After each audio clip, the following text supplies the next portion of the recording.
안녕하세요. 사례로 풀어보는 지분경매 오늘 2-31강 시간입니다. 먼저 공부하기에 앞서서요. 지분경매를 해결하는 두 기둥, 소송과 협상에 대해서 말씀을 드리겠습니다. 이 책 표지 뒷편에 보시면요. 박스 안에 이 5+5가 있어요. 이 5+5 위에 두 기둥이 바로 소송과 협상인데요. 소송의 5가지, 또 협상의 5가지를 나열해 놨습니다. 소송과 관련해서 내용증명, 부동산 가압류, 부당이득금 반환 청구소송, 부동산 처분금지 가처분, 공유물 분할 소송까지 5개고요. 협상의 법칙, 시옷, 이응, 지읒, 치읒투 바로 5가지의 이 두 글자입니다. 상급자 법칙, 엄살부리기, 질문하기, 첫째 안에 예스하지 않고 침묵 종결까지 하는 이러한 5+5.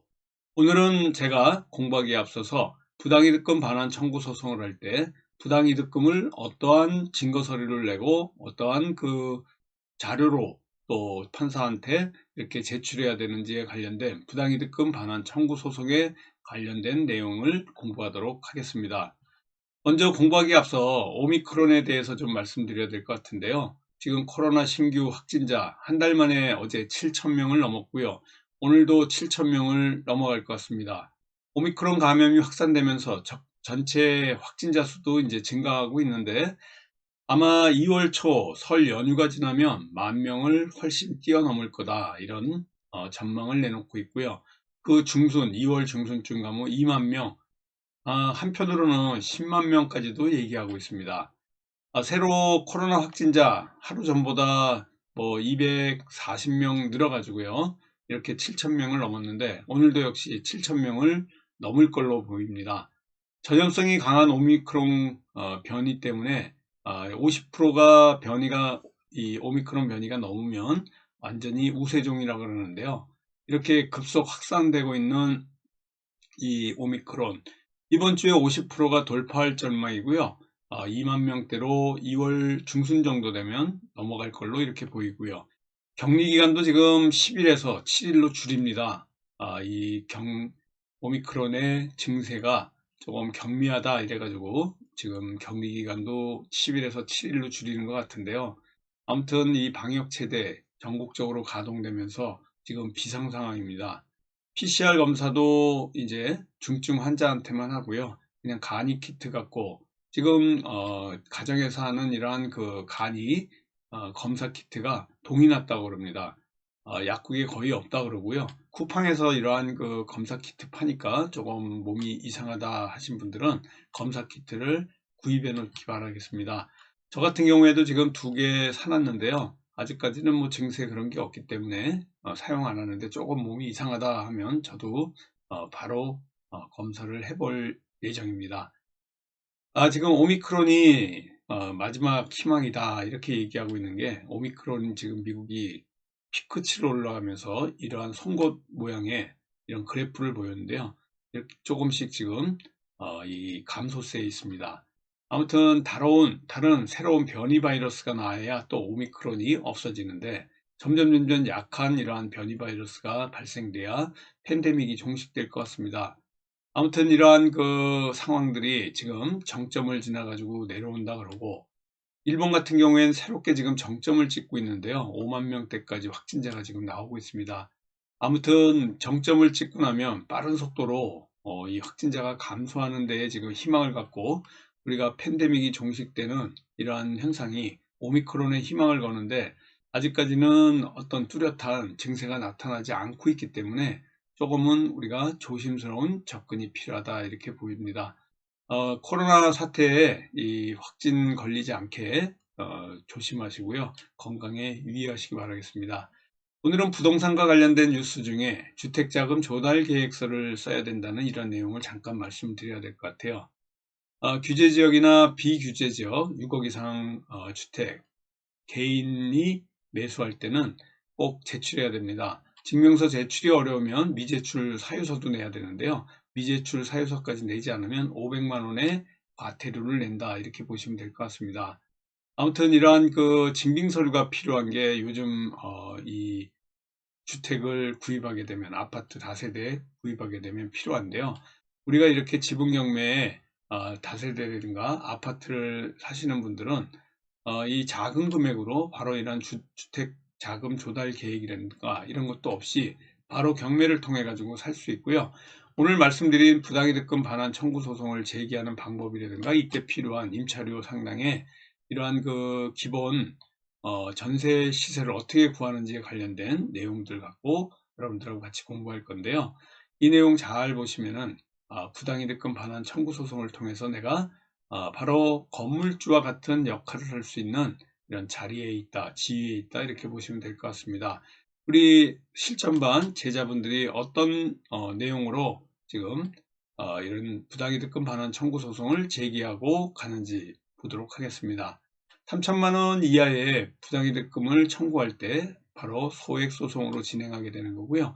원고가 지금 9분의 1 그리고 9분의 1 이렇게 두 사람이 투자를 했고요. 그래서 합이 9분의 2입니다. 피고가 지금 9분의 7이고요. 9분의 7 피고가 점유하고 있습니다. 내가 이렇게 낙찰받은 부동산에 내 허락 없이 바로 이렇게 9분의 7만큼 부당이득 상당의 이러한 그 점유를 하고 있을 때 부당이득금 반환 청구 소송을 내는 건데요.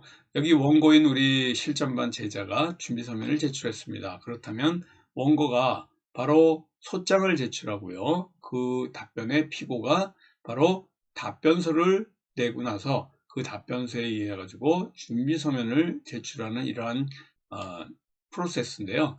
바로 이 내용 좀 읽어 보시고요. 여러분들하고 같이 부당이득금 반환 청구 소송을 제기한 우리 원고 실전반 제자의 이 내용들을 보면서 어떤 증거물을 내고 참고 서류를 내서 판사님을 설득시키는지 이런 과정을 좀 보도록 하겠습니다.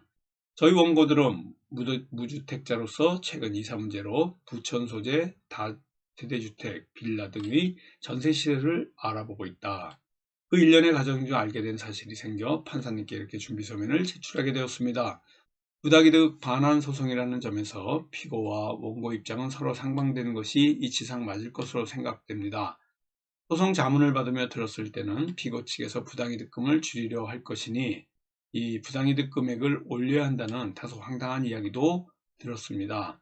원고들은 소송을 누군가에게 피해를 주고자 제기한 것도 아니고 또 판사님께서 공평정대하게 판결해 주실 것을 믿고 이러한 그 전세 시세 확인서, 매매 시세 확인서를 바탕으로 해서 정확한 전세 시세를 제출한 바 있었습니다. 그런데 새로운 사실을 알게 돼서 다시 한번 금액이 올라간 전세 금액, 요즘 전세 시세, 매매 시세가 많이 올라가잖아요. 그런 경우에 이렇게 또 새로운 전세 시세금을 내는 겁니다. 하지만 저희 원고들은 소송을 누군가에게 피해를 주고자 제기한 것도 아니고 공정하신 판사님께서 공명정대하게 믿고 행정사가 발행한 전세 시세 확인서와 매매 이런 것들을 제출을 이미 했는데 지금 그동안 이러한 행정사가 발행한 전세 시세 확인서, 매매 시세 확인서를 보았을 때 이 전세 시세금이 낮게 낸 거예요. 현재 실제 전세금보다. 그래서 다시 준비서면을 통해 가지고요. 이렇게 전세 시세금을 낸 건데 이럴 때 어떤 내용으로 내는지 한번 보도록 하겠습니다. 여기 보시면요. 네이버 부동산을 통해 가지고 이 다운받아 가지고요. 빌라 다세대 주택의 전세 시세금 2억 3,500만 원입니다. 2억 3,500만 원이 이 비슷한 면적에 비슷한 층과 세대를 갖고 있는 이러한 인근 빌라 시세 금액 보시고요. 이 전세가에 한 5개 정도 냈는데요. 제가 2개만 보여드립니다. 일단 2개에서 평균 가격을 내는 거죠. 여기 보시면요. 평균 가격을 내기 전에 여기 3억 5,700만 원이 전세 시세고요. 조금 아까 2억 3,500이니까 이거를 합해 가지고 이 합한 거에 예를 들어서 나누기 2 하면 평균 시세가 나오죠. 이 평균 시세에다가 곱하기 나의 지분 9분의 2 하게 되면 여기에 내 지분의 전세 시세가 나오고요. 연 환살 임차료 청구 퍼센테이지를 곱한 다음에 나온 게 연 임차료 상당의 부당이득이고요. 나누기 12개월을 했을 때 한 달에 이러한 그 전세 시세금이 나오는 겁니다. 이런 거를 바로 네이버 부동산을 통해 가지고요, 인근 빌라의 전세가 시세를 제출하시면 되는 겁니다. 그래서 다시 한번 보시면요, 여기 보시면은 행정사를 통해 가지고 전세 시세 그리고 매매 시세 확인서를 제출했고요. 또 조금 아까 네이버 부동산 시세를 통해서 전세금, 인근 전세금 시세를 제출한 겁니다. 다시 소송을 제기한 시기에서 변론기일이 잡히기까지 얼마간의 시간 차이가 있었고 그 몇 달간의 부천 소재 빌라의 전세 가격이 이렇게까지 차이가 날 것이라고 원고들은 상상조차 하지 못했습니다. 원고들 또한 거주지를 알아봐야 하는 형편으로 부천 빌라 전셋집을 알아보다가 현재 피고가 거주하고 있는 주택의 상황과 비슷한 크기와 인근 주택 전세 시세가 2억 5천 선에서 거래되고 있음을 나누기 5 했더니 5개를 제출한다며 바로 2억 5천이 평균 시세로 이렇게 나왔다는 것을 판사한테 준비서면으로 이렇게 제출을 하는 겁니다. 자, 4번. 그 이유는 이 사건의 부동산 소재지가 중동역이라는 역세권인 점.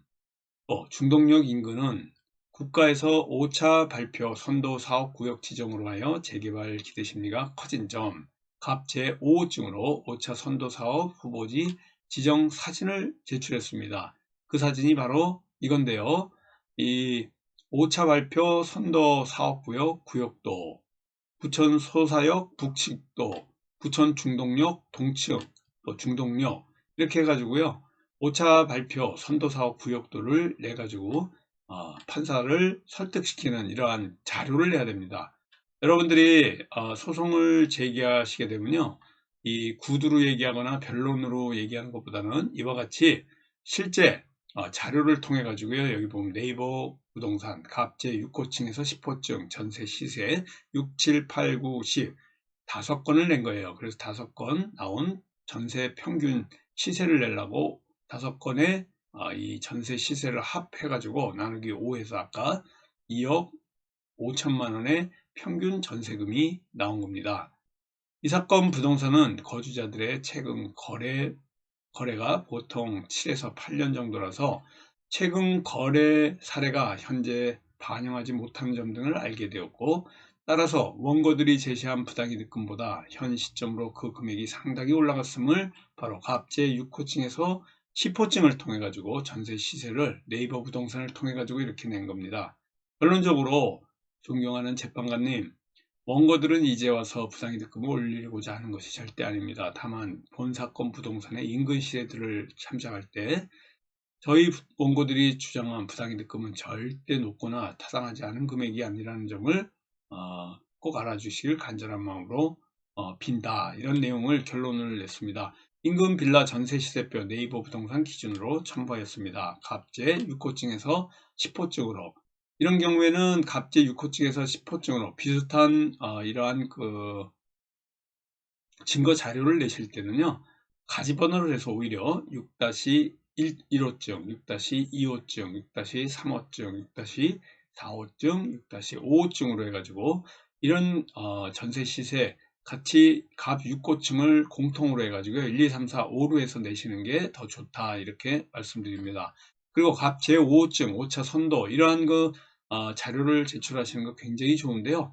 여러분들도 오늘 부당이득금 반환 소송을 통해 가지고요, 여기 우리 실전반 제자가 낸 이러한 그 내용들 준비서면을 통해 가지고 어떻게 이 전세 시세금, 인근 유사 사례 전세금 평균을 내서 여기에 바로 임차금의 연 부당이득의 임차료 상당의 1년치 이러한 그 환산할 수 있는 임차료로 전세금을 넣으시면 안 돼요. 2억 5천을 이거를 퍼센테이지를 넣으셔가지고요, 임차료 상당의 부당이득으로 이 월세로 환산하셔가지고 이거를 월 얼마다라는 이런 내용을 환산하셔서 해야 됩니다.